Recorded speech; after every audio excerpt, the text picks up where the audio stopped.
FNAF has had so many games in its series, there is no denying that. And that list is about to grow even further as FNAF fans have been eating good this year. And with us heading towards the end of the year, Help Wanted 2 is on its way. So, as one does, when I heard this news I decided to go back and explore some of the FNAF games I do own myself, to get myself in the FNAF mood. And one of these many games is in fact the predecessor to Help Wanted 2. And of course, by that description you know that I'm talking about FNAF VR, Help Wanted. While I was exploring the endless array of minigames this game had to offer, one specific one caught my eye, becoming one of my downright favorite parts of this VR title. So what was this specific section of the game that I happened to like so much?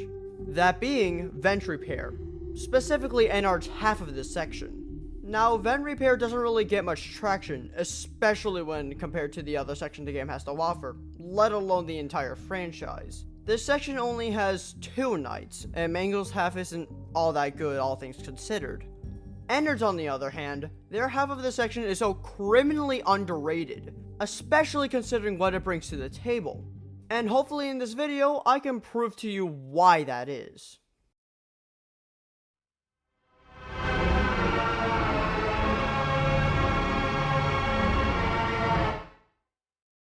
Now, while FNAF VR is a game that I love to the extremest of amounts, I do have to acknowledge its flaws. Now, a lot of the minigames here are repetitive, which isn't terrible. In fact, it's the FNAF style to be in a panic and remember to do with each animatronic or movement to make sure you stay alive. But it is repetitive nonetheless. All of the games do this kind of content as well as the original games. In fact, the only games that really do this concept negatively are the ones fittingly involving Plush Baby. But with that, these games do usually follow the same flaw one could have with the original 4 games. But what about the games that don't follow this? Well, sadly they also have their fair share of flaws as well. All of these games, as much as I love them, aren't really scary, as you aren't really in any constant danger. They also lose a lot of the replay value that you would usually get with FNAF games, as they are basically hand-holding experiences which are the same the entire time. So each of these respective sections have their own positives and flaws, but Ennard's Night manages to hold the strength of both of these categories. Don't get me wrong, this night still does contain its fair share of flaws, but those flaws are only the cause of how special and unique this night actually is. Their gameplay opts for something purely based on panic throughout its playtime, along with being more of a puzzle game than any of the other nights. Going into the first section, the game makes it pretty clear of what your objective is, as well as how you're supposed to complete the puzzle at hand. After this very simple room, the game then shows us a more complicated portion, making us realize and get ready for further difficulty. It makes your tasks more difficult rather than giving you more difficult tasks. And when we reach the third part of this sequence of puzzles, we are immediately hit with a flash showing us Ennard's presence. The pure amount of panic this first gave me was downright horrifying, yet amazing. Our first threat comes on screen and we immediately think to do this puzzle as fast as possible. Rather than a lot of other minigames where we just had to fight until the clock hits 0, here we have to go against the clock, a factor which is so jarringly different from previous titles, but still so expertly done. Now, let's say you do justifiably panic to the point where you make many mistakes. Well, the game actively punishes you for doing that, and thus teaches you to realize how you need to be both focused but also fast in order to not get killed. A still terrifying concept. What if we aren't fast enough? But what if we waste time? Or what if we mess up too many times and die directly because of it? All of these thoughts are thoughts that we think to ourselves as we fight against the timer. But eventually we make it through. And thus, we move on to an even harder version of or a completely different section. Alright then. This different section, while sadly a downgrade, does still do its job well. We have these multitude of cogwheels delivering a steampunk-like setting as we see Ennard once again. We know we don't have an indefinite amount of time, but luckily the game makes it very clear of what we have to do, and manages to escalate the difficulty accordingly. Under the stress of having Ennard breathe down our necks as we are forced to flex our brain to understand what we're supposed to do on our own accord, is a concept that I can't help but love. Now, if you die in this section after an agonizing wait, you are transported back to the beginning. This might seem like a negative, but this game prevents this from actually being a problem, surprisingly.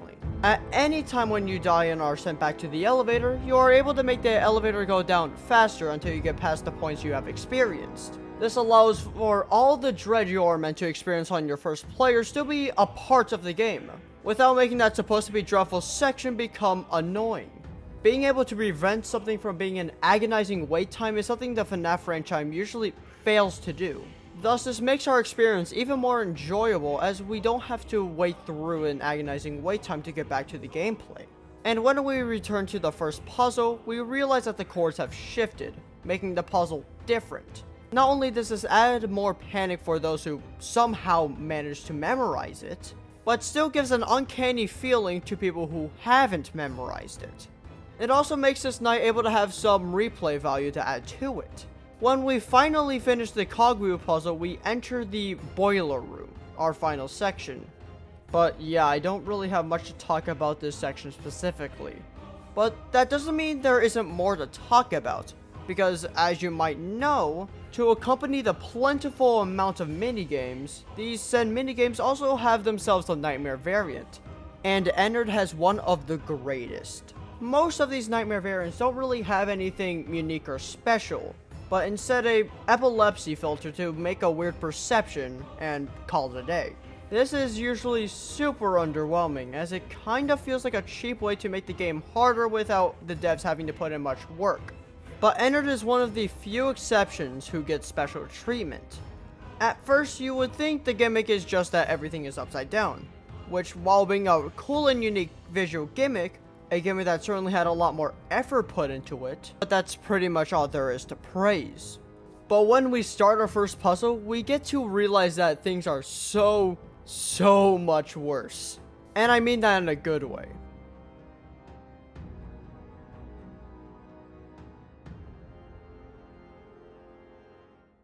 Now there are many props scattered around the scene, making you have to look closer and pay more attention, which, by the way, is so much harder to do when your perception is inverted. And with this, we can only feel dread for the upcoming part with Ennard. After all, he's the only one that poses an actual threat.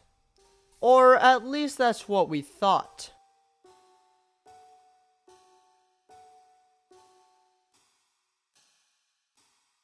It is admirable with how much panic this section managed to fuel us up with. A new animatronic threat inching closer to us, catching us unprepared, makes a brand new feeling of panic that I have rarely seen ever in a game before. And the final section not only builds up the same intensity as before, but fills us with a mass amount of shock value as we are greeted with the same room, but so much more cluttered. Not only forcing us to pay more attention, but also forces us to move around so we can see past several of the scrap. And sadly, this is where the uniqueness of the gameplay of the Nightmare Mode ends. A truly missed opportunity in my opinion. If you couldn't tell, one of my only flaws about this is that we couldn't have more of it. And that concludes me discussing the gameplay of this section. Gameplay which gives off a feeling that managed to be so unique with anything else that came before it. A non-repetitive puzzle game that still has some replay value is definitely a win in my book.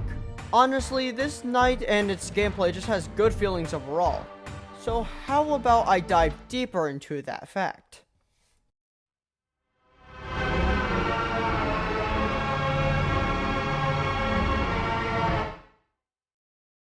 Now, while it is obvious I have already mentioned some feelings which were based on the gameplay, there are still some things I wish to talk about which aren't related to the gameplay at all. Ennard's Night makes the player feel a variety of different emotions, which each managing to enhance the experience even more. So let's start with the beginning.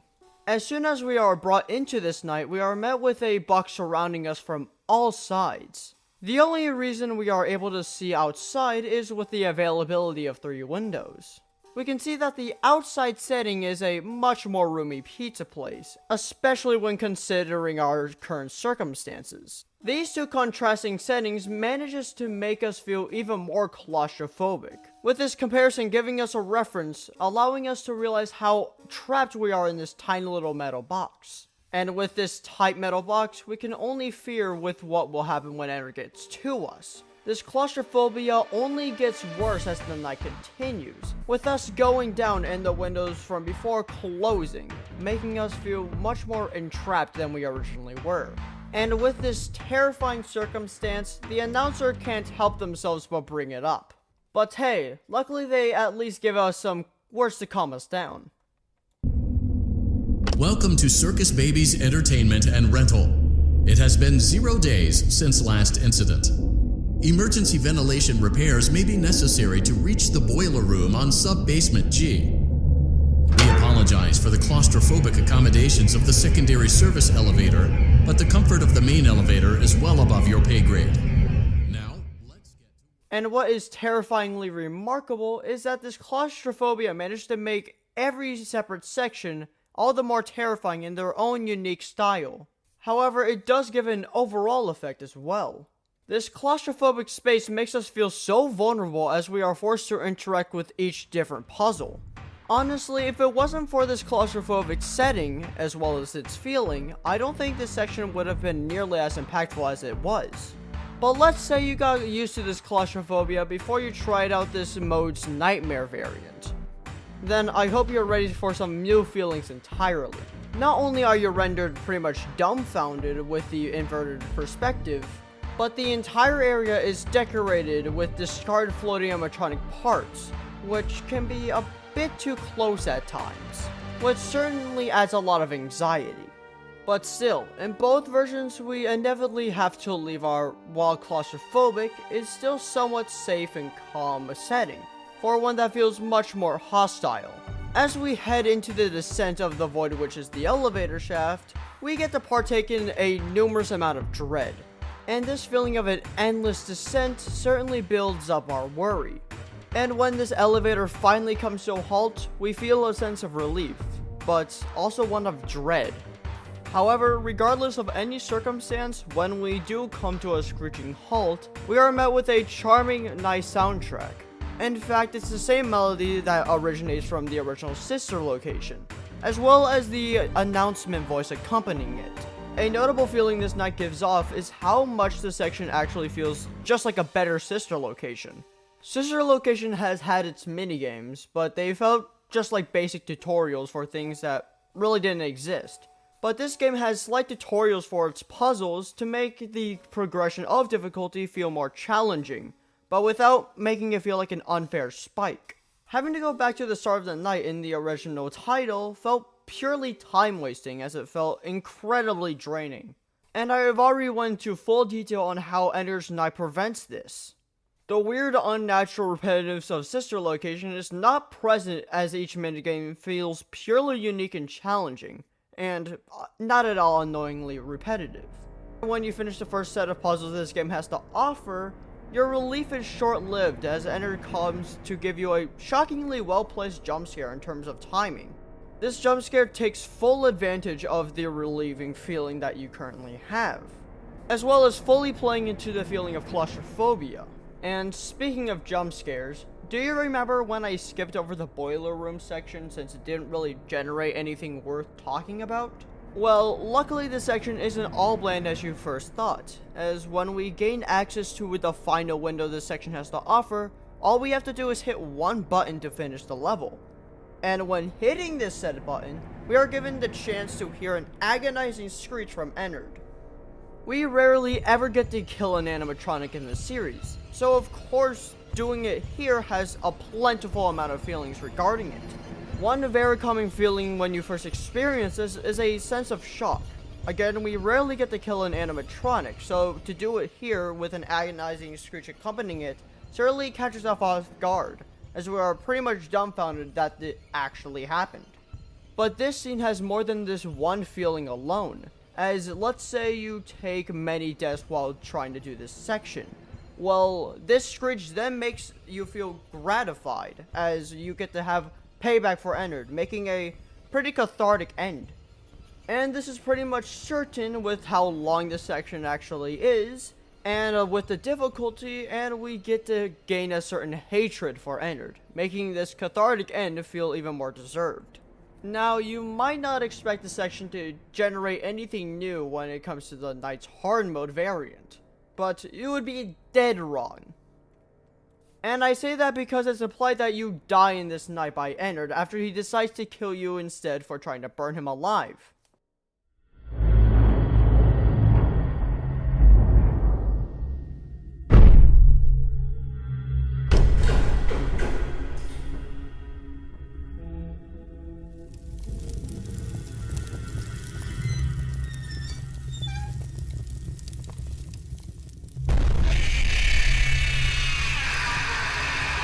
Well done. A perfect 72 degrees. See you next time.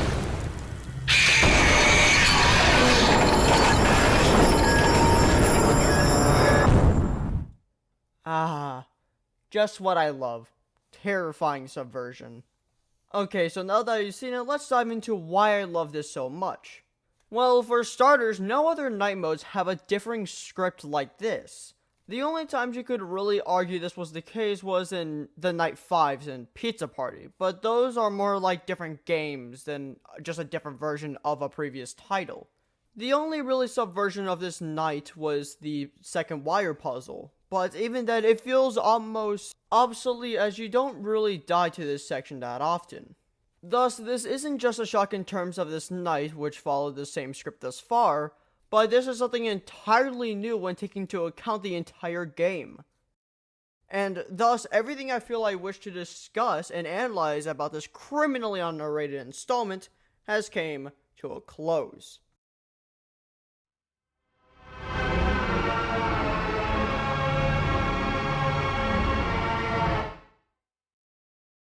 Help Wanted is a fantastic addition to the FNAF series, no question. This one simple game gave us many mini-games and iconic moments, and overall just a good experience in general. There is so very little about this game that I actively dislike. Almost all of my flaws are minor annoyances at worst. And of course, vent repair isn't without these either.